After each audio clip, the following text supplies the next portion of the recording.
Nosso último encontro gerou alguns pedidos para que falássemos de ética. Ética é uma palavra de origem grega, ethos, que significa, numa acepção bem simplória, caráter, modo de ser.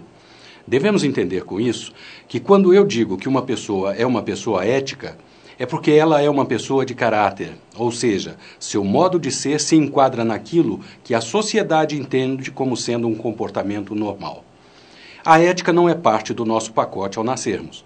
Ela é construída ao longo de nossa vida, de acordo com a sociedade da qual fazemos parte.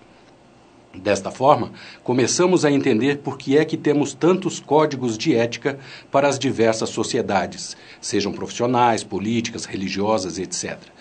Se nos ativermos apenas aos princípios gerais da conduta humana tida como ideal, chegaremos ao ponto em que o indivíduo tenha a sua satisfação sem ferir a sociedade. Isto é o equilíbrio entre o interesse pessoal e o coletivo ou social. Como eu disse antes, a ética é construída ao longo do crescimento da consciência individual e da coletiva, e esta tem seu ritmo próprio, que não é igual ao do indivíduo. Apesar de seculares, algumas instituições apresentam ainda descompasso entre a sua ética e os anseios da sociedade atual, que cobra posturas menos pessoais de seus membros. Uma conduta mais ligada à realidade que a média da sociedade considera normal. Desvirtuar a sua conduta representa, na maioria das vezes, responder aos seus pares pelo deslize, o que deve ser feito observando-se procedimentos próprios e princípios aplicáveis a todo o processo.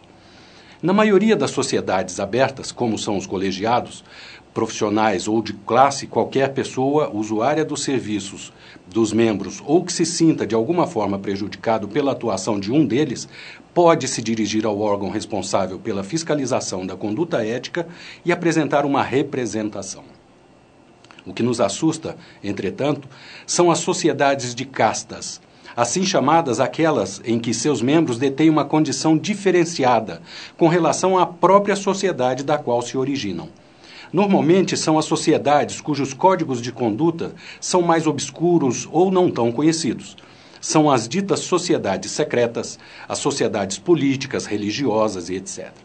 Das várias sociedades que podemos citar, algumas ligadas ao crime organizado se tornam interessantes de estudar pela rigidez de suas normas, não escritas normalmente, e a radicalidade e rapidez das punições que são aplicadas. Por vezes, não entendemos tamanha violência na punição dos infratores destas sociedades, mas cobramos de outras que se coloquem em sintonia com a própria ideia de controle da ética. Lembramos do que foi dito quanto ao corporativismo, quando entendemos que o corpo acaba sendo o maior prejudicado quando não há eficiência no controle da conduta ética dos membros da sociedade. Não devemos colocar no mesmo patamar a moral, pois esta seria o conjunto de valores representados pelas regras, preceitos, costumes e etc., que caracterizam uma normatividade, quanto à ética, que é eminentemente teórica e filosófica.